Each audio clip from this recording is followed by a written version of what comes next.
ప్రార్థన చేసుకుందాం. మమ్మల్ని అతి మిక్కిలిగా ప్రేమించిన మా ప్రియ పరలోకపు తండ్రి, మహోన్నతమైన శ్రేష్టమైన మీ నామానికి మనసారా హృదయపూర్వక శిరస్సు వంచి కృతజ్ఞతాస్తుతులు తెలియచేస్తున్నాం. తండ్రి, మమ్మల్ని ప్రేమించి ఆయుష్ను ఆరోగ్యాన్ని అనుగ్రహించి మీ మహాజ్ఞాన గ్రంథంలో నుండి విలువైన సంగతులు నేర్చుకునే మహాభాగ్యాన్ని మాకందరికీ అనుగ్రహించిన విధానాన్ని బట్టి కృతజ్ఞతాస్తుతులు తెలియచేస్తూ కొద్ది నిమిషాలుగా విలువైన మాటలు మేము నేర్చుకొనుచుండగా సమయోచితమైన జ్ఞానమును మాకందరికీ దయచేయమని కోరుకుంటూ క్రీస్తు నామమున ఈ ప్రార్థన అడిగి వేడుకొనుచున్నాము కన్న తండ్రి, ఆమేన్. ప్రభునందు ప్రియమైన దేవుని పిల్లలారా, సర్వోన్నతుడైన కన్న తండ్రి మనల్ని అందరినీ ప్రేమించి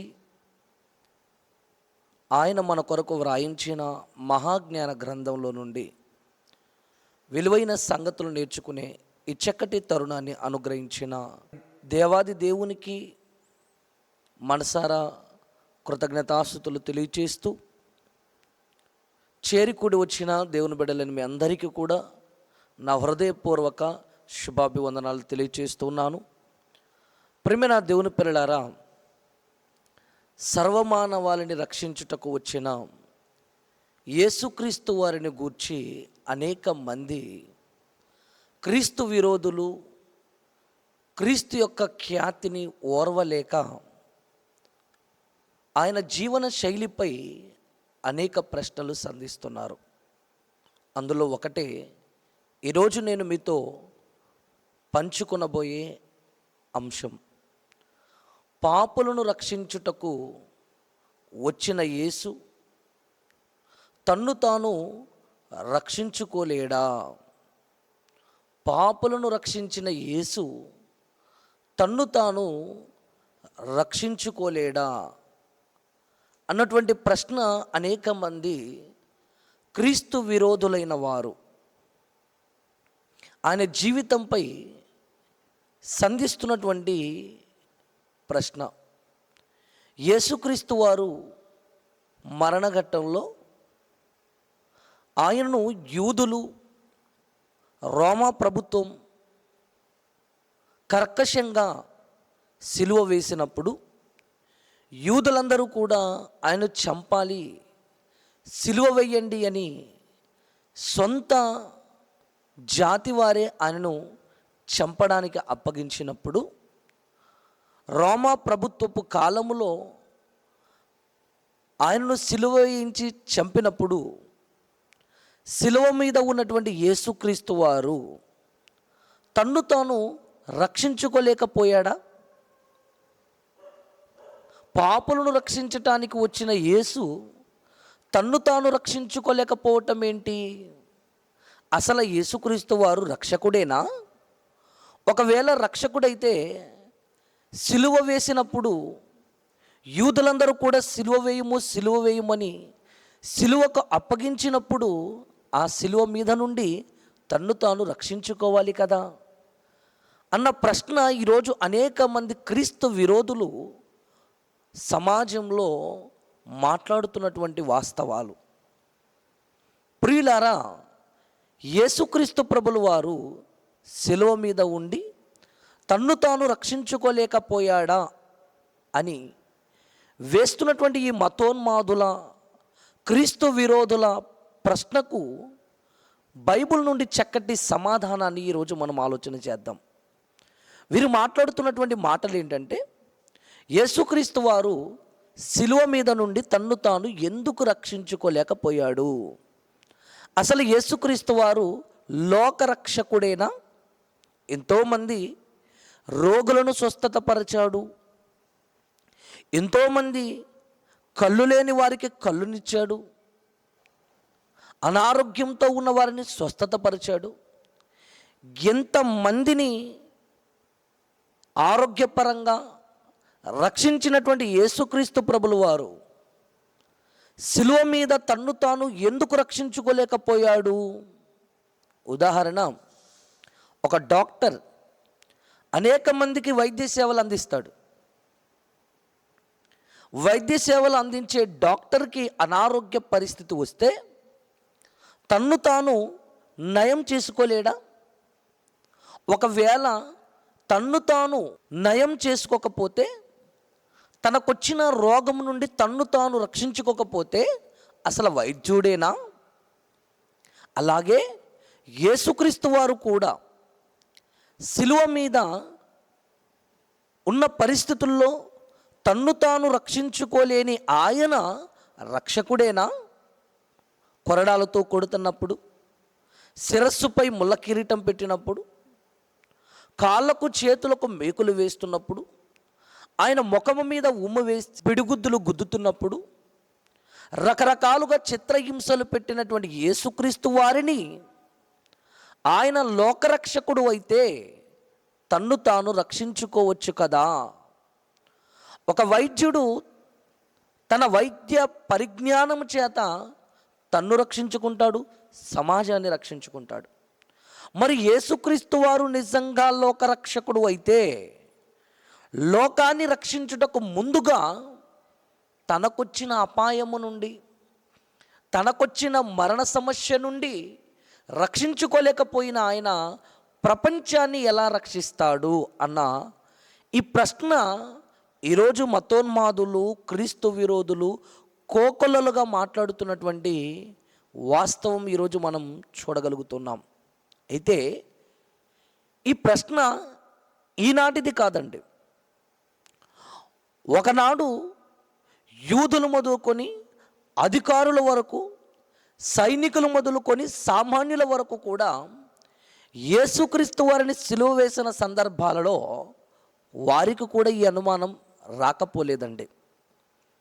వారు కూడా ఎంతమందిని రక్షించిన యేసుక్రీస్తు ప్రభులు వారు ఆయన తన్ను తాను ఎందుకు రక్షించుకోలేకపోయాడు అని సందేహం వారిలో ఉండగా, ఆ సందేహాన్ని యేసుక్రీస్తు వారి ఎదుట కూడా మాట్లాడిన పరిస్థితిని మనం బైబిల్ గ్రంథమందు చూడగలం.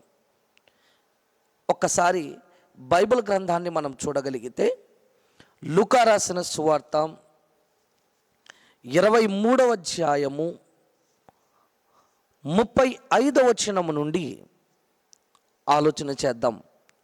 లూకా రాసిన సువార్త 23వ అధ్యాయము 35వ వచనము నుండి మనం చూడగలిగితే, ప్రజలు నిలవబడి చూచుచుండిరి.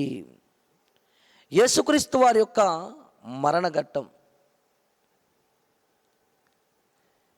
యేసుక్రీస్తు వారిని సిలువకు అప్పగించినప్పుడు ప్రజలందరూ కూడా నిలవబడి ఆయన చూచుచుండిరి. అధికారులు, వీడు ఇతరులను రక్షించెను, వీడు దేవుడు ఏర్పరచుకొనిన క్రీస్తు అయిన ఎడల తన్ను తాను రక్షించుకొనుడని అపహసించిరి. చూసారా? అధికారులు, రోమా సామ్రాజ్యంలో ఉన్నటువంటి అధికార బృందం అపహాస్యం చేస్తున్నారు. ఏమని? వీడు అనేకులను రక్షించటానికి వచ్చాను అని అంటున్నాడు కదా, అనేకులను రక్షించాడు అని ఆయన కొరకు మీరు మాట్లాడుతున్నారు కదా, మరి అనేకులను రక్షించిన ఇతడు తన్ను తాను రక్షించుకోలేకపోయాడా? తాను దేవుడు ఏర్పరచుకున్న వాడు అయితే ఆ దేవుడు అతనిని రక్షించలేడా అని వ్యంగ్యంగా అధికారులు మాట్లాడుతున్నారు. చూడండి, ఇక సైనికులు కూడా ఏమని మాట్లాడుతున్నారు చూడండి. అంతటా సైనికులు ఆయన యొద్దకు వచ్చి ఆయనకు చెరకనిచ్చి, నీవు యూదుల రాజు అయితే నిన్ను నీవు రక్షించుకొనమని ఆయనను అపసహించిరి. మొదటిగా అధికారులు అపహాస్యం చేశారు. ఇక రెండవదిగా సైనికులు ఆయనకు చెరకనిచ్చి, ఈయన రాజు అయితే తన్ను తాను రక్షించుకోవాలి కదా, దేవుని కుమారుడైతే తన్ను తాను రక్షించుకోవాలి కదా, ఆ దేవుడు వచ్చి రక్షించాలి కదా అని అపహాస్యం చేస్తున్నారటండి. ఒకవైపు యేసుక్రీస్తు వారు శిలువ మీద వ్రేలాడుతూ ఉంటే, కొన ప్రాణంతో కొట్టుమిట్టాడుతున్న పరిస్థితుల్లో అపహాస్యం చేస్తున్నారండి వీళ్ళంతా కూడా. యూదులు శిలువకు అప్పగించిన తరువాత అధికార బృందం మాట్లాడుతున్నటువంటి మాటలు, ఈయన దేవుడు ఏర్పరచుకున్న సేవకుడైతే దేవుడు కాపాడాలి, అదేవిధంగా ఈయన రక్షకుడైతే తన్ను తాను రక్షించుకోవాలి. సైనికులు కూడా అదే మాట మాట్లాడుతున్నారు. తన్ను తాను రక్షించుకోలేని వాడు రాజు ఎలా అవుతాడు? ఈయన యూదులకు రాజట, తన్ను తాను రక్షించుకోలేని పరిస్థితిలో ఉన్నాడని అపహాస్యం చేస్తున్నారండి. ఇక ఇదంతా చూసినటువంటి ఆయనతో పాటు సిలువ వేయబడిన ఇద్దరు దొంగలు, వారు కూడా ఏమని మాట్లాడుతున్నారో మనం చూడగలిగితే, లూకా రాసిన సువార్త 23వ అధ్యాయము 39వ వచనాన్ని చూద్దాం. లూకా రాసిన సువార్త 23వ అధ్యాయం 39వ వచనం. వ్రేలాడవేయబడిన ఆ నేరస్తులలో ఒకడు ఆయనను దూషించుచు, నీవు క్రీస్తువు కదా, నిన్ను నీవు రక్షించుకొనుము, మమ్మును కూడా రక్షించుమని చెప్పెను. చూసారా, తనతో పాటు శిలువ మీద వేయబడినటువంటి దొంగలలో ఒకడు ఆయనను ఏమంటున్నాడు? దూషిస్తూ మాట్లాడుతున్నాడట. నువ్వు దేవుని కుమారుడు అయితే, నువ్వు దేవుడవైతే, యూదులకు రాజు అయితే నిన్ను నువ్వు రక్షించుకొని ఆ తరువాత మమ్మును రక్షించమని అపహాస్యం చేస్తున్నారు. చూడండి, ఆ రోజు అధికారులు, సైనికులు, ఆఖరికి శిలువ మీద ఉన్నటువంటి దొంగ కూడా అపహాస్యం చేస్తూ మాట్లాడుతున్నారు. ఈరోజు కూడా ఎంతోమంది క్రీస్తు విరోధులు క్రైస్తవుల పట్ల క్రీస్తు యొక్క జీవితాన్ని వక్రీకరిస్తూ క్రైస్తవుల మనోభావాలను దెబ్బతీసే విధంగా క్రీస్తుకు వ్యతిరేకంగా మాట్లాడుతూ అపహాస్యం చేస్తున్నారండి. ఆయన కాళ్ళకు చేతులకు వేయబడిన మేకులే ఆయన తీసుకోలేని వాడు ఒక రక్షకుడా? తలపై ముళ్ళ కిరీటం పెడుతూ ఉంటే అభాగ్యుడుగా ఉన్న ఆయన నిన్నెలా రక్షిస్తాడు? ఆయన తల మీద ఉన్న కిరీటమే తీసుకోలేని పరిస్థితిలో ఉన్న ఆయన నిన్నెలా రక్షిస్తాడు? ప్రపంచాన్ని ఎలా రక్షిస్తాడు? తన్ను తాను స్వస్థత పరుచుకోలేని వైద్యుడు ప్రపంచాన్ని ఎలా స్వస్థత పరచగలడు? అలాగే తన్ను తాను రక్షించుకోలేని యేసుక్రీస్తు ప్రభుల వారు ప్రపంచాన్ని ఎలా రక్షించగలరు? సర్వలోక మానవాళి రక్షకుడు ఎలా కాగలడు అని ఈరోజు మాట్లాడుతున్నటువంటి ఈ మాటలు ఒకనాడు అధికారులు, సైనికులు, సామాన్యులుగా దొంగతనం చేయబడి శిలువ మీద కక్కినటువంటి దొంగ కూడా మాట్లాడుతున్నటువంటి మాటను మనం చూడగలుగుతున్నాం. అంటే యేసుక్రీస్తు ప్రభుల వారిని అపహాస్యం చేస్తున్నారు. ఏ విధంగా అపహాస్యం చేస్తున్నారో లూకా గారు మాట్లాడిన మాటను మనం చదువుకున్నాం. ఇప్పుడు చూద్దాం. మార్కు రాసిన సువార్త 15వ అధ్యాయము, మార్కు రాసిన సువార్త 15వ అధ్యాయము 29వ వచనం నుండి ఆలోచించగలిగితే, అప్పుడు ఆ మార్గమున వెళ్ళుచున్న వారు తమ తలలు ఊచుచు, ఆహా, దేవాలయమును పడగొట్టి 3 దినములలో కట్టువాడా, శిలువ మీద నుండి దిగి నిన్ను నీవు రక్షించుకొనమని చెప్పి ఆయనను దూషించిరి. చూసారా, అనేక మంది ప్రజలు కూడా ఏమని మాట్లాడుతున్నారు? 3 దినములలో దేవాలయాన్ని కడతానని గొప్పగా మాట్లాడేవే, మా పితరుడైన సొలొమోను ఎన్నో సంవత్సరాలు ఆ దేవాలయాన్ని కడితే నువ్వు 3 దినములలో దాన్ని కడతానని మాట్లాడినటువంటి ఆ గొప్ప మాటలు మాట్లాడినటువంటి ఓ రక్షకుడా, ఆహా అని అపహాస్యం చేస్తూ మాట్లాడుతున్నారని చూడండి. శిలువ మీద నుండి దిగి నిన్ను నీవు రక్షించుకొనమని చెప్పి ఆయన దూషిస్తున్నారట. 31వ వచనం. అట్లు శాస్త్రులను ప్రధాన యాజకులను అపహాస్యం చేయుచు వీడితరులను రక్షించెను, తన్ను తాను రక్షించుకొనలేడు. అంటే ఆ రోజు అందరూ కూడా ఆ ఘటన చూసిన వాళ్ళు మాట్లాడుతున్నటువంటి మాటలు ఎలా ఉన్నాయంటే వ్యంగ్యంగా మాట్లాడుతున్నారు. చూడండి, ఆయన మాట్లాడిన మాటలను మరలా జ్ఞాపకం చేసుకొని దేవాలయాన్ని 3 దినములలో తిరిగి కడతానన్నాడు. సిలువ మీద నుండి తిరిగి తన్ను తాను రక్షించుకోలేని అభాగ్యుడు మనల్ని రక్షిస్తాడట, మనల్ని రక్షించటానికి వచ్చాడట. సైనికులు, అధికారులు, సిలువ మీద దొంగ, ప్రధాన యాజకులు, పరిశీలు, పెద్దలు వీరందరూ కూడా యేసును సిలువ మీద చూసి అపహాస్యం చేస్తున్న పరిస్థితులు మనకు కనబడుతున్నాయండి. నిన్ను నువ్వు రక్షించుకో, నిజంగా నీవు లోకానికి రక్షకుడు అయితే మొదటిగా ఈ సిలువ మీద నుండి నిన్ను నువ్వు రక్షించుకో. నాటి నుండి నేటి వరకు కూడా అదే మాటలు మాట్లాడుతున్నారు. చూడండి, ఇంకా మత్తయి గారు ఏమని వ్రాసారో ఆ మాట కూడా మనం చూద్దాం. మత్తయి రాసిన సువార్త 27వ అధ్యాయము 39వ వచనం నుండి మనం చదవగలిగితే, ఆ మార్గమున వెళ్ళుచుండు వారు తలలూచుచు దేవాలయమును పడగొట్టి 3 దినములలో కట్టువాడా, నిన్ను నీవే రక్షించుకొనుము, నీవు దేవుని కుమారుడవైతే సిలువ మీద నుండి దిగుమని ఆయనతో చెప్పుచు ఆయనను దూషించిరి. చూసారా, అంటే ఎంతగా యేసుక్రీస్తు వారిని అపహాస్యం చేస్తూ మాట్లాడుతున్నారో మనకు అర్థమవుతుందండి. ఆయన భుజం మీద బరువైన కాడిని మోపి, ఆయన శిరస్సుపై ముళ్ళ కిరీటాన్ని పెట్టి ప్రజలందరి ముందు ఊరేగించుకుంటూ తీసుకుని వెళ్తున్న ఆయనను ఆ సందర్భాల్లో అనవలసిన మాటలేనా అంటూ ఏమని మాట్లాడుతున్నారో చూడండి. అపహాస్యం చేస్తున్నారట, దూషిస్తున్నారట. ఇంకెలా దూషిస్తున్నారు? అలాగే శాస్త్రులను, పెద్దలను, ప్రధాన యాజకులను కూడా ఆయనను అపసహించుచు అందరూ కూడా ఆయనను అపహాస్యం చేస్తున్నారట. చూడండి, వీడు ఇతరులను రక్షించెను, తన్ను తానే రక్షించుకొనలేడు.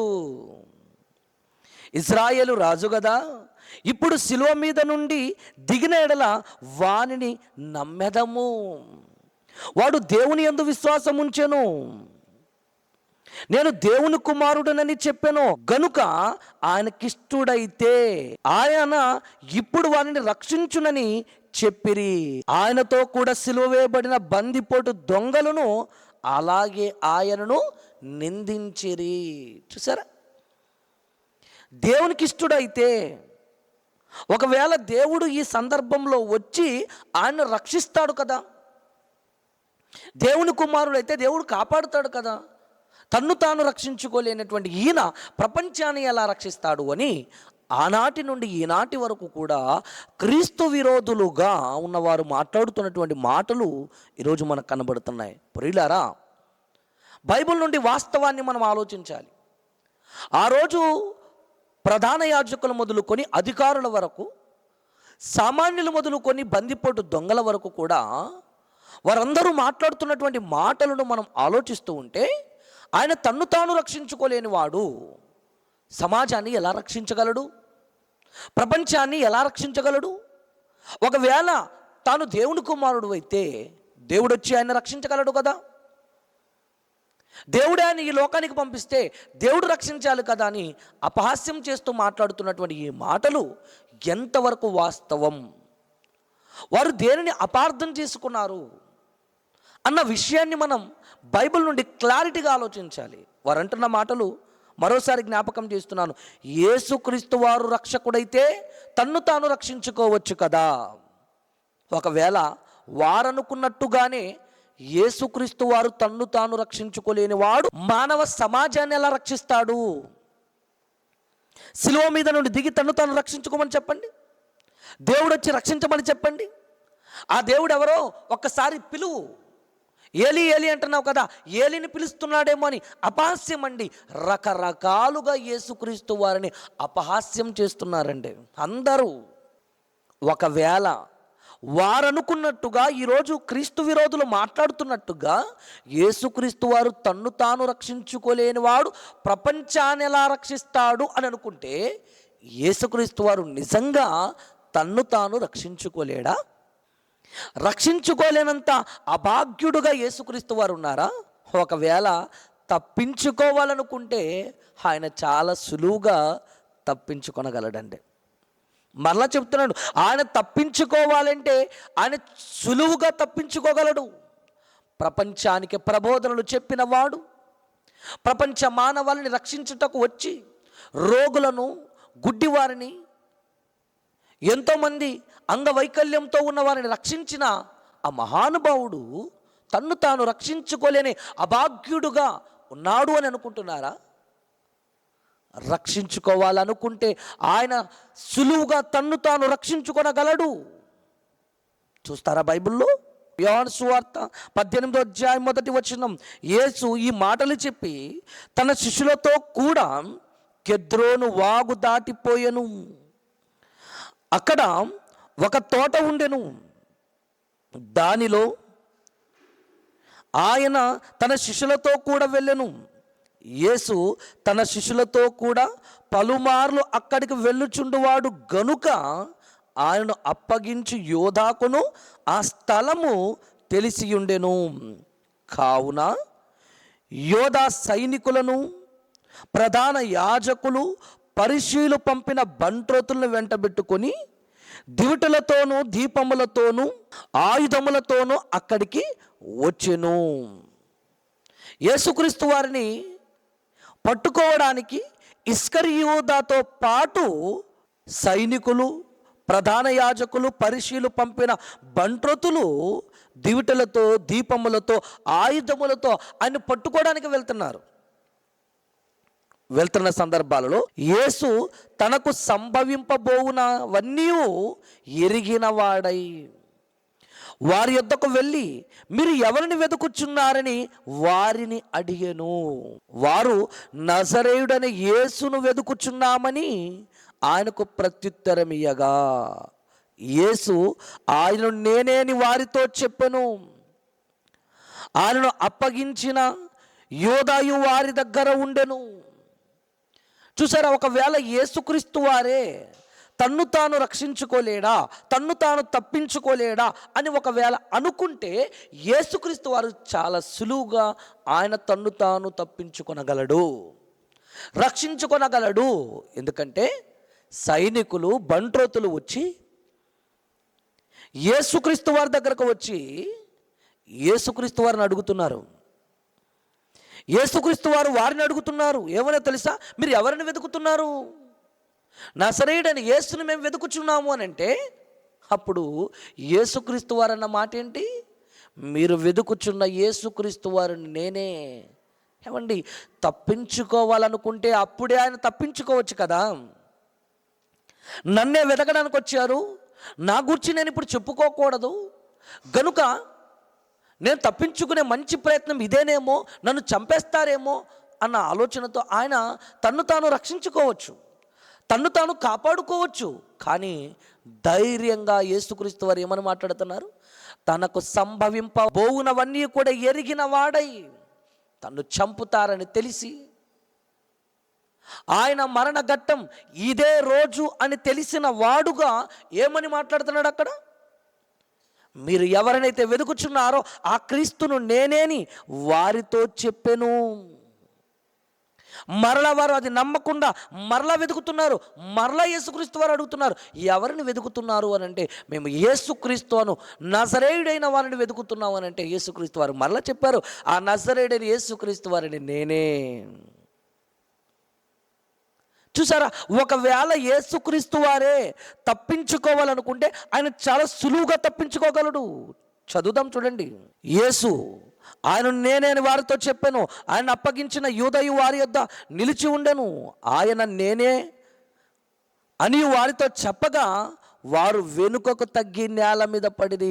మరలా ఆయన, మీరు ఎవరిని వెతుకుచున్నారని అడిగెను. అందుకు వారు, నజరేయుడైన యేసునని చెప్పగా, యేసు వారితో, నేనే ఆయననని మీతో చెప్పి తిని గనుక మీరు నన్ను వెతుకుచున్న ఎడల వీరిని పోనీయుడని చెప్పెను. చూసారా? అంటే మరలా యేసుక్రీస్తు వారు మాట్లాడుతున్నారు, మీరు ఎవరిని వెతుకుతున్నారు? నజరేయుడైన యేసుని వెతుకుతున్నా. ఆ నజరేయుడైన యేసును నేనేనయ్యా. ఏమండి, ఆ మాట వినగానే వారు వెనుకకు తగ్గి నేల మీద పడిపోయారు. ఏంటి ఇంత ధైర్యంగా ఒప్పుకుంటున్నాడు ఈయన? మేమేమైనా సన్మానించడానికి వచ్చామా? మా చేతుల్లో ఉన్న కత్తులు, మా చేతుల్లో ఉన్న దివిటలు చూసి మాకు భయపడాల్సింది పోయి మేమే ఒప్పుకుంటున్నాడు ఏంటి ఈయన అంటే, ఇక్కడ మీరు ఆలోచించండి. ఆయన తన్ను తాను రక్షించుకోలేడా అని అంటున్నప్పుడు, ఆయన సులువుగా తన్ను తాను రక్షించుకోగలడు. కానీ ఆయన తన్ను తాను ప్రొటెక్షన్ చేసుకోవడానికి, తన్ను తాను రక్షించుకోవడానికి రాలేదు సుమా. ఈరోజు మతోన్మాదులైన వారు గ్రహించాల్సిన సత్యం, ఆయన తన్ను తాను రక్షించుకోవడానికి రాలేదు. ఆ రోజు యూదులు, అదేవిధంగా అధికారులు, సామాన్య ప్రజలు, పెద్దలు, పరిశీలు, శాస్త్రులు, వీరందరూ కూడా తెలుసుకోలేని విషయం ఏంటంటే, ఆయన తన్ను తాను రక్షించుకోవడానికి రాలేదు. ఆయన ప్రపంచ మానవాళిని రక్షించడానికి వచ్చాడు. ఒకవేళ తన్ను తాను ప్రొటెక్షన్ చేసుకోవాలి, తన్ను తాను కాపాడుకోవాలనుకుంటే ఆయన సులువుగా తన్ను తాను కాపాడుకొనగలడు, రక్షించుకొనగలడు. కానీ తన్ను తాను రక్షించుకోవడానికి రాలేదు. సామాన్యులుగా మనకే ఏదైనా ప్రమాదం సంభవిస్తుంది అని తెలిస్తే మనమే రక్షించుకోవడానికి ఆలోచిస్తామే, కాపాడబడ్డానికి మనం ఆలోచిస్తామే. అలాంటిది యేసుక్రీస్తు వారు మహానుభావుడు, విపత్కర పరిస్థితి తనకు సంభవింపబోతుందని తెలిసినా కూడా ఆయన తన్ను తాను రక్షించుకోలేని అభాగ్యుడైతే కాదు, రక్షించుకోగలడు. ప్రపంచ మానవాళి కొరకు ఆయన వచ్చాడు గనుక ఎన్ని మాటలు అంటున్నా, ఎన్ని విధాలుగా అపహాస్యం చేస్తున్నా కూడా, తనతో పాటు సిలువ వేయబడిన దొంగలే ఆయన ఎన్నో రకాలుగా అంటున్నా కూడా ఆయన మౌనంగా ఎందుకున్నాడో తెలుసా? తండ్రి, వీరేమి చేయుచున్నారో వీరికి తెలియదు అని వారి కొరకు ఎందుకు ప్రార్థిస్తున్నాడో తెలుసా? ఆయన తన్ను తాను రక్షించుకోవడానికి రాలేదు గనుక. ఒకవేళ తన్ను తాను రక్షించుకోవాలనుకుంటే ఇంకా ఆయనకు ఎంత అవకాశం ఉందో ఒక్కసారి బైబిల్లో చూడండి. యోహాను సువార్త 19వ అధ్యాయం, యోహాను సువార్త 19వ అధ్యాయం 10వ వచనం కూడా చూడండి. యోహాను సువార్త 19వ అధ్యాయం 10వ వచనం, యేసు అతనికి ఏ ఉత్తరం ఇయ్యలేదు గనుక పిలాతు, నాతో మాట్లాడవా? నిన్ను విడుదల చేయుటకు నాకు అధికారము కలదనియు, నిన్ను సిలువ వేయుటకు నాకు అధికారము కలదనియు నీ వెరుగుదువా అని ఆయనతో అనెను. అందుకు యేసు, సరే పిలాతు అంటున్నాడు, ఏం మాట్లాడవేంటి? ప్రజలందరూ కూడా ఇన్ని నేరాలు మోపుతున్నారు, ఇన్ని విధాలుగా మాట్లాడుతుంటే వారి మీద ఒక్క మాట కూడా చెప్పట్లేదేంటి అంటే, ఇక్కడ ఆలోచించండి. తప్పించుకోవాలనుకుంటే వారి మాటల కంటే అద్భుతంగా మాట్లాడగలడు, వారి మాటలను తిప్పికొట్టగలిగే మాటలు మాట్లాడగలడు. ఆయన మౌనంగా ఉన్నాడు, ఎందుకంటే ఆయన వచ్చింది ఆయన కొరకు కాదు, ఆయన బ్రతుకుతున్నది ఆయన కోసం కాదు, ఆయన ఈ లోకానికి వచ్చింది ఆయన కొరకు కాదు. ఆయన ఈ లోకానికి వచ్చింది అనేక మంది పాపుల పరిహారం నిమిత్తం ఆయన ఈ లోకానికి వచ్చాడు కనుక. పిలాతు అంటున్నాడు, నిన్ను రక్షించటానికి నాకు అధికారం కలదని నువ్వు నమ్ముతున్నావా అంటే, నమ్ముతున్నానండి, ఎలాగైనా రక్షించండి, మీ కాళ్ళు పట్టుకుంటానండి, నాకు బ్రతుకునివ్వండి అని బ్రతిమలాడలేదు. ఏమంటున్నాడు తెలుసా పిలాతు? పై నుండి నీకు అధికారం ఇవ్వబడితేనే కానీ ఎవడు నన్ను రక్షించలేడు. చూసారా? అంటే ఆయన ధైర్యం, చావు కళ్ళ ముందు పెట్టుకొని కూడా ఎంత ధైర్యంగా ఆయన మాట్లాడుతున్నాడో మీరు ఆలోచించండి. భయం లేదండి.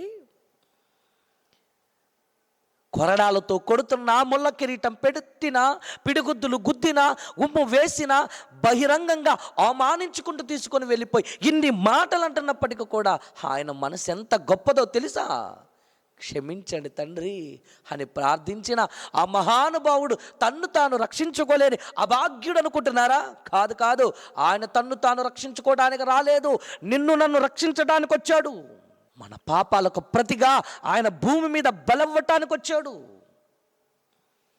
ఆయనకు తెలుసు కనుక మౌనంగా ఉన్నాడు. ప్రజలు కేకలు వేస్తున్నా, అధికారులు ఎన్నో మాటలు మాట్లాడుతున్నా, తనతో పాటు సిలువ వేయబడిన దొంగే అపహాస్యం చేస్తున్నా ఎదురు మాట చెప్పలేదు. ఎందుకో తెలుసా?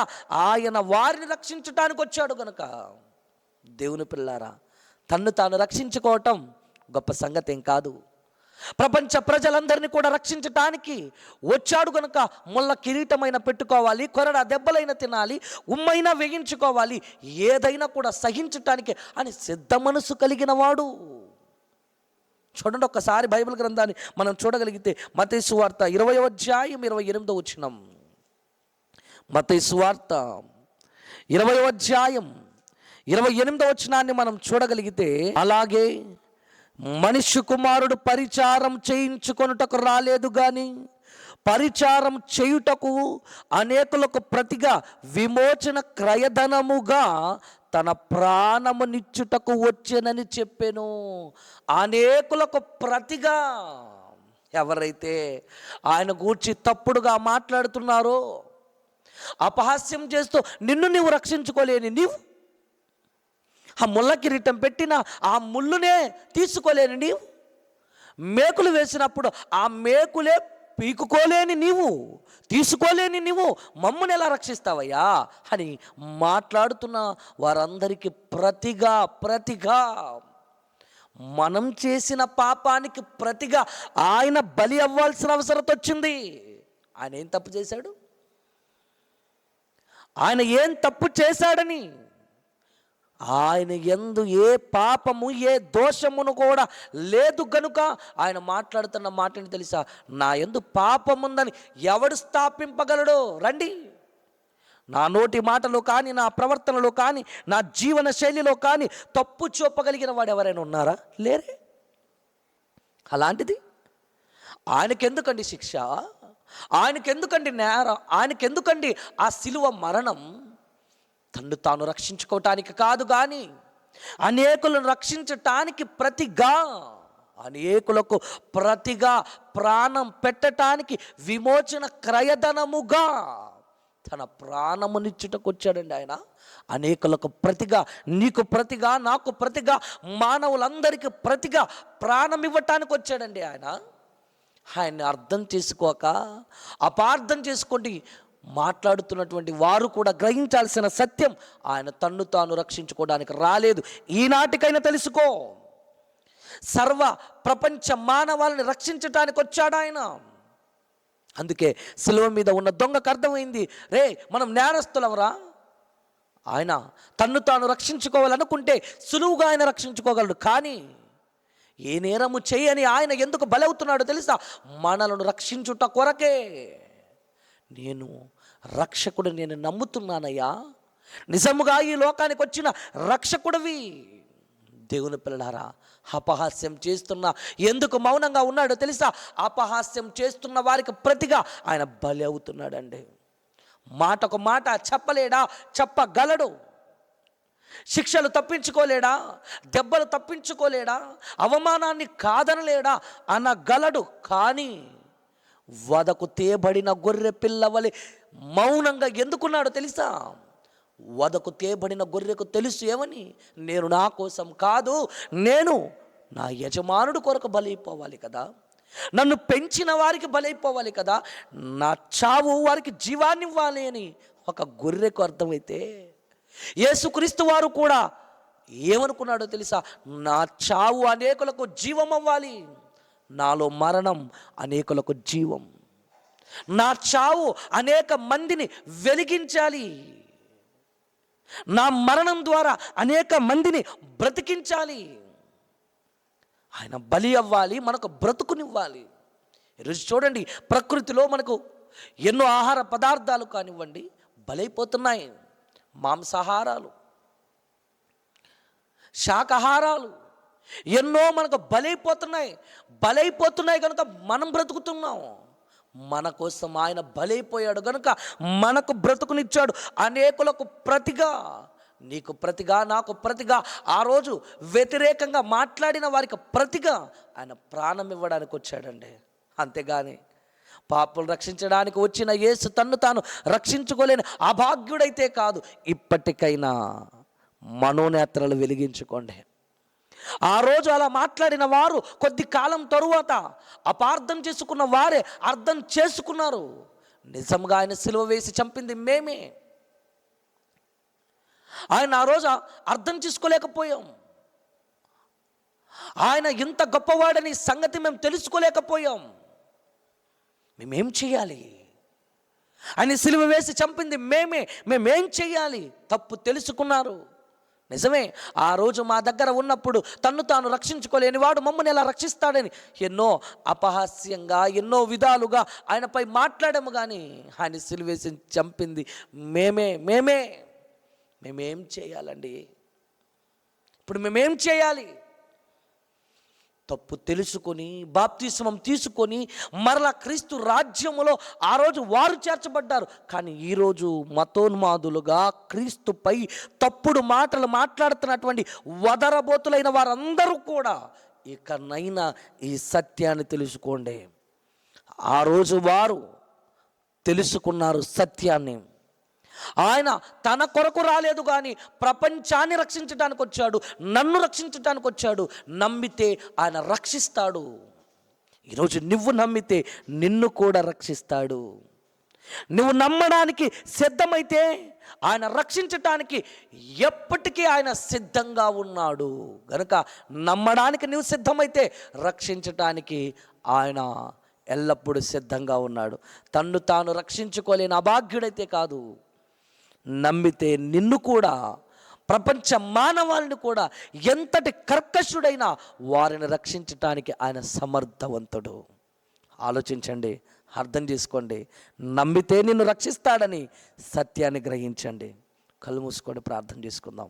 ప్రేమ కలిగిన తండ్రి, మీ కుమారుడైన క్రీస్తు అనేకులకు ప్రతిగా మమ్మల్ని రక్షించటానికి, మాకు ప్రతిగా ఆ రోజు సిలువేసిన వారికి ప్రతిగా రక్షించటానికి వచ్చిన ఉన్నతమైన మనసు కలిగిన మహనీయుడు మీ కుమారుడు.